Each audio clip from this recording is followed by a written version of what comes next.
an ex-director of the Brazilian state-run bank Banco do Brasil who has been convicted in a major corruption trial has fled the country to avoid jail. Henrique Pizzolato, who also has an Italian passport, said in a letter he had fled to seek a fair trial in Italy. On Friday, the Brazilian Supreme Court issued 12 arrest warrants in connection with the case. 11 defendants have surrendered, including the chief of staff of ex-president Luiz Inacio Lula da Silva. Last year, the Supreme Court convicted 25 politicians, businessmen and bankers over the mensalão, big monthly allowance, case. The scheme that used public funds to pay coalition parties for political support during the government of President Lula came to light in 2005. President Lula was not implicated in the case. Media-free trial. The first sentences were only handed down at the end of 2012. Nearly a year later, on Friday, the Supreme Court issued the first 12 arrest warrants. Pizzolato,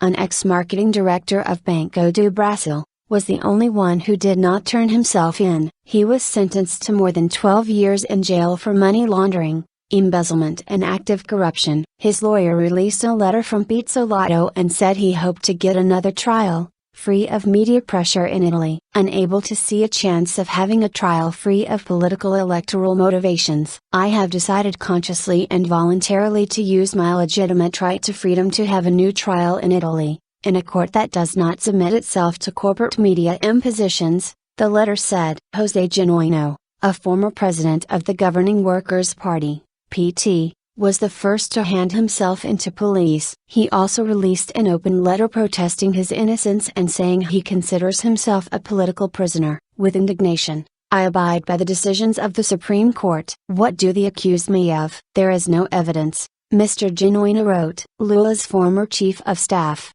José Dirceu, who was sentenced to 10 years and 10 months, also surrendered in São Paulo. Other high-profile convicted, such as the PTX treasurer Delubio Soares, also handed themselves across the country. All of the arrested were flown to Brazilian on Saturday.